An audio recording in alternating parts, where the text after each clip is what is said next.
জাতিসংঘের প্রতিবেদনের পর দেশে বিচার করার পাশাপাশি জুলাই আগস্ট গণহত্যার দায়ে শেখ হাসিনার বিরুদ্ধে আন্তর্জাতিক আদালতে মামলা করা উচিত বলে মনে করছেন বিএনপিপন্থী আইনজীবীদের কেউ কেউ। মানবাধিকার কর্মীরাও বলছেন একই সাথে দেশে আন্তর্জাতিক অঙ্গনে বিচার কাজ চালিয়ে নেওয়া যেতে পারে। এমন বাস্তবতায় আন্তর্জাতিক অপরাধ ট্রাইব্যুনালের চিফ প্রসিকিউটর বলেছেন, আইসিসিতে গেলে এই বিচার কাজ শেষ করতে দীর্ঘ সময় লেগে যাবে। জুলাই আগস্টের গণঅভ্যুত্থান দমাতে আইনশৃঙ্খলা বাহিনী নির্বিচার গুলি ও নির্মম হত্যাযজ্ঞে স্তম্ভিত হয় পুরো বিশ্ব।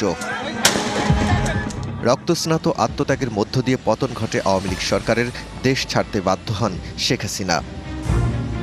পরবর্তী সময়ে জাতিসংঘের তদন্তে উঠে আসে চাঞ্চল্যকর তথ্য। প্রতিবেদনে দাবি করা হয়, শেখ হাসিনার নির্দেশে নির্বিচারে গুলি চালায় আইনশৃঙ্খলা বাহিনী। 19 জুলাই জ্যেষ্ঠ কর্মকর্তাদের সাথে বৈঠকে আন্দোলনের সমন্বয়কদের হত্যা ও গুমের নির্দেশ দিয়েছিলেন শেখ হাসিনা। এতে ৪৫ দিনের গণ আন্দোলনে মারা যান ১,৪০০ মানুষ আর আহত হন ১১,৭০০, যাদের মধ্যে ১২ থেকে ১৩% শিশুও রয়েছে। দেশে গঠিত আন্তর্জাতিক অপরাধ ট্রাইব্যুনালে গণহত্যার বিচার কাজ চললেও বৈশ্বিক পরিমণ্ডলে প্রকাশিত ওই তদন্ত প্রতিবেদনের পর অনেকের দাবি, আন্তর্জাতিক অপরাধ আদালতে বিচার করতে হবে শেখ হাসিনার। এ বিষয়ে বিএনপির আইন সম্পাদক বলেন, সরকারের উচিত গণহত্যার দায়ে শেখ হাসিনার বিরুদ্ধে আন্তর্জাতিক আদালতে মামলা করা।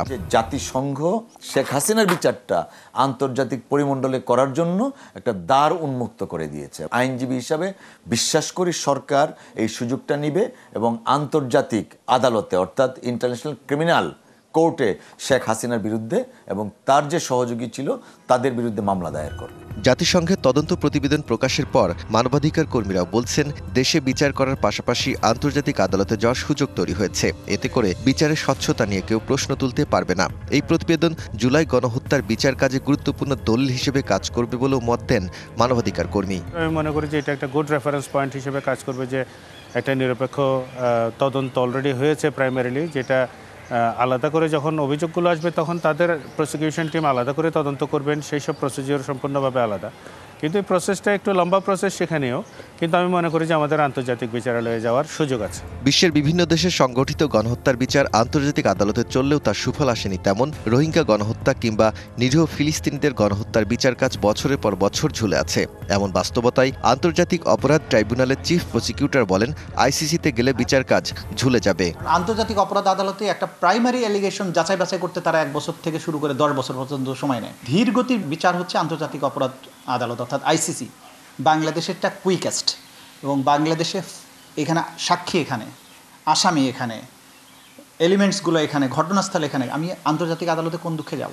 সুতরাং বাংলাদেশের পক্ষে নিজস্ব ট্রাইব্যুনালে বিচার করাটাই অপশন। আন্তর্জাতিক আদালতে যাওয়ার ব্যাপারটা তাদের কোনো ভায়াবল অপশন নয়।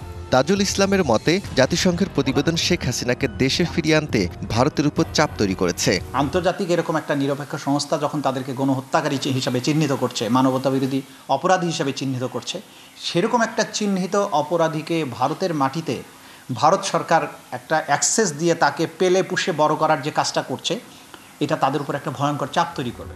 দ্রুতই জুলাই আগস্ট গণহত্যার বিচারে আলোচিত কিছু মামলার তদন্ত প্রতিবেদন জমা দেওয়া হবে বলেও জানান chief prosecutor. Daud Khan, DBC news, Dhaka.